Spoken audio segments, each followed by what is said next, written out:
confirms research is that race and racism are not about what you see, but what you perceive and how you're told to behave. Our justice system is built on the idea that being blind is the same thing as being fair. Our courts use and portray justice as a blindfolded goddess to symbolize the objectivity we equate with being unaware of appearance. She, too, is supposed to be colorblind. But given the disproportionate number of men of color in our prisons and the tendency to prosecute them at disproportional rates, that's not exactly true either. The idea that justice is colorblind and, in addition, blindfolded can be traced back at least as far as 1896. The U.S. Supreme Court Justice John Marshall Harlan argued in his dissent to Plessy v. Ferguson, the landmark case that allowed racial segregation in public facilities, that, quote, our Constitution is colorblind and neither knows nor tolerates classes among citizens. All citizens are equal before the law. But we are not and have never been. And thanks to Dr. Obasoji's research, we also know that even if Justice had never been able to see, she could still be complicit in a racist system. If she truly did not see skin color, she would just find some other excuse. I think, like, for me, the most poignant part of this article is when he says that race and racism isn't about what you see, but what you perceive and how you're told to behave. So we have this idea in our head of what a black person does and an idea of what a white person does. Mm-hmm. And even though you say you're colorblind, you still have that perception. Yeah. So here's an article from QZ.com. Let's be honest. We can't be colorblind because America is not post-racial. All right? This article is in September 2014. Okay. And here's what he says. Colorblindness doesn't work because school teachers have low expectation for the learning potential and academic success of students of color, especially black or African American students, based on nothing more than skin color. Students of color, especially black boys, are disciplined by school administrators more harshly and more frequently than their white counterparts, even at preschool level. Black students in all grades are suspended and expelled 3 times more often than white students. Higher suspension and expulsion rates correlate to higher dropout rates and are a component of schools to prison pipeline in many low-income communities of color.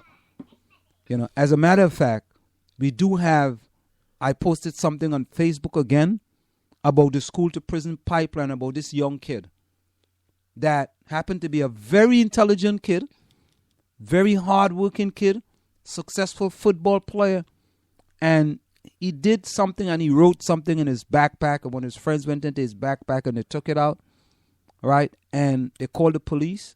The police took him to the police station. They handcuffed him. They all kind of stuff, right, that the guy didn't even commit a crime. But anyway, color blindness doesn't work because potential employees discriminate against job applicants with African-American sounding names like Lakeisha and Jamal. Mm-hmm. Applicants with white sounding names like Emily and Greg receive more callbacks after sending out fewer resumes and presumably are hired more often. This is true even when the content of the resumes are identical, but only the names are different. Black applicants know that having a name that hints at dark skin carries a giant risk that their resumes will be ignored, even if they hold an advanced degree. I want to say something about this, but go ahead. So they curb their resumes of any information that could potentially identify them as being non-white to increase their chances of being offered an interview. Color blindness doesn't work because even when people of color are hired, their work product is perceived negatively compared to work from their white colleagues based solely on their skin color. And that is absolutely true. How do you know that's true? Huh? I'm talking about me. My experience. That I can talk your experience as a black man. Yeah. Okay. Yeah, as a black man. Even law firms suffer from this bias. Despite having an even better understanding than most businesses about what constitutes racial discrimination in the workplace, law firm partners rate his memos as being more poorly written with weaker legal analysis and notice more typos when told that the memo was drafted by an attorney of color. Man, that is so true. I am telling you. Let me give you an example. When I worked at the New York Stock Exchange, and I used to do this on purpose, I took a memo from one of the superstars in the department. We had a similar case. Same case. The names may have just changed and the numbers may have just changed. All right? And all I was doing was putting in different numbers, different stocks, different dates. Man, when I got that memo back from my boss, oh my God. It was like, it took a red pen and it was shooting target. Change this, change that. When I compare it to the superstar memo, same memo. You're just a paranoid black man. No one's out to bother you, Ansel. Oh, that's paranoid. The memos were the same. The names changed. The stock may have changed. The price may have changed. The date may have changed. Even some of the charts that was done was just replacing stocks with prices, with percentages, and those, man, it was red like hell. And I just laughed. I laughed because I understood. But he didn't know what I was doing. He didn't know that I got the other person's memo. But I did.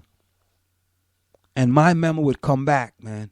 You got to change this grammar, that grammar. I was like, oh. But you know what I used to look at it? I used to say, okay, man, he's teaching me how to be even better. I never worried about that. His superstar, I couldn't control that. He's gonna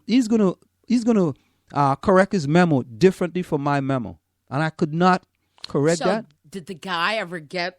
He never got any red marks on his memos. No, not as much as I did. Mm-hmm. If I got 95% red marks, he got like maybe 5% red marks. And he wouldn't come and look at one of my memos. Remember, he's the superstar. So I looked at one of his memos. Since I'm saying that, well, listen, if he's the superstar and I'm following him, then I should be okay, right? If I'm following the best. I can understand what you're saying. Sure. If I'm following the best, he's the best. He's their superstar. I didn't tell them I went to look for his memo, but I went to look for his memo. I got it, right? Because they used to put the memo in a binder. I got his memo. Then I went into the system, got a copy of his memo. So I was just cutting and pasting. Man, fill in the blanks, right? Fill in the blanks, man. I got back that memo. I felt like I was I felt bad for him. I felt bad for the superstar. Because that was his memo. That he was cutting and chopping up like that. So when I read this, reality. Color blindness doesn't work because some doctors care for patients differently based on skin color. People of color, women especially, receive less attention and lower quality treatment for pain symptoms than white people. And even if adequate pain medication is prescribed, low-income people of color have a much harder time filling prescriptions at pharmacies. Why is that? Black children are 30% less likely than white children to receive pain medication. Even with similar medical situation, the only difference is skin color. What do you mean by why is that? They're telling you why it is. Less able to get a prescription filled at a pharmacy. What does that mean? I mean, I'm just wondering what that article means. Like, why wouldn't... What do you mean what it means? People of color, women especially, receive less attention and low-quality treatment for pain system. Yes. And even if adequate pain medication is prescribed for low-income people, low-income people of color have a much harder time filling prescription at pharmacies. I haven't had that experience. Yeah, I don't know what that But means. we are not low-income, though. We are not low-income. I mean... So if you go into the bowels of Newark and you're a low-income person and you go into this pharmacy that have all these bars, you know, these kind of pharmacies, they could have a very hard time filling those prescriptions because they may think that those painkillers but if are it's been drugs prescribed to you, you could get anybody to write you a prescription. Yeah. So in the low income community, the person in that pharmacy may think that person is a drug dealer. Oh, They so just come in. they're hesitant to fill the prescription. Well, that's what Okay. they're telling you. Okay.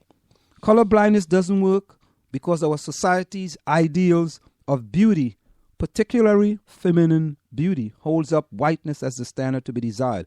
Muhammad Ali just talked about it. Dark skin and unprocessed ethnic hair not celebrated. This woman got fired. She was a weather reporter because she had a low haircut, right? And not celebrated the way blue eyes and European features are. Psychology Today even published a research article by the evolutionary cyclist that purported to scientifically examine the psychologist's opinion that black women are less attractive than other women. The same article also stated that black people are less intelligent than other people. The article was deleted from the website after public outcry. That was some, I don't know if it was Japanese guy who wrote that article. It's a couple of years ago. No, the article is still here. Why are black women less attractive? Ask Psychology Today. It's still here. An evolutionary cyclist. Who wrote this? An evolutionary psychologist uses shoddy science to make objective claims about African American female beauties. No, but did they say the name of that? Dr. Satoshi Yeah. Kanazawa. It's a Japanese guy. An article posted online Monday by Psychology Today provoked controversy and cries of racism. The title of revolutionary psychologist Dr. Satoshi. And you see, that is the same thing. Other people trying to tell our story. Yeah. You see? This is exactly the same thing. And you know, he just got it wrong. Because he doesn't have a clue. Well, no, that is a story, and it's not. I don't think he may believe that, but he's putting down or But he got it offering wrong. a premise. He got it wrong. No, but I believe that many black, white, and everyone else does believe that black women are less attractive than other women. I don't think so. Listen, just like you didn't think that there was any colorism in the Caribbean or Trinidad, I'm telling you Any that colorism? people, yes, this idea that lighter skin has a higher premium on it than darker skin. There is a colorism. It's a colorism. I haven't seen this movie, Light Girls. I've certainly seen, different, and there is an issue. The lighter you are, the more attractive you are, according to the way people think. And so dark people think that, light people think that, white people think that. I mean, you'll have students say stuff like, light skins, it's the light skins versus dark skins. I had students that said, write 5 things about yourself. Mexican kid wrote, I'm light skinned. I mean, this is like a value to people. And I don't know why no one can deny that. No one can deny that. And it's interesting growing up, because in a black family, you've got every shade of everybody, in one picture. And so, I don't think that we necessarily see that in the same way, or at least I don't. But people have this issue. They have this issue. So it's not, we're talking about color blindness, then there's also these gradations of color that people are concerned with. So-and-so is light-skinned with long hair, and this is how people think. So, But do you remember this article? You remember this? which article? Why are black women less attractive?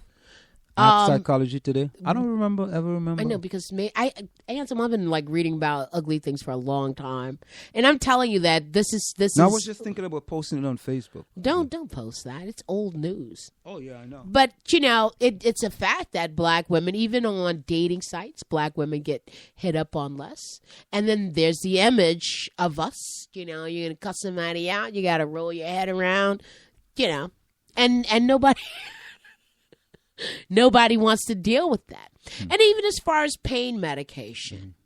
Are you listening to me? Look at this, being in pain. So I'm sitting around with 2 friends, both of them white, of course. One of them's arm got bruised by moving something. Another one had a bruise on her leg because she moved something. I moved something. I got a knot on my head. But you don't see this as a bruise. So for some reason, I'm supposed to, or more able to withstand pain than white people because you don't see it on my skin immediately. So there are these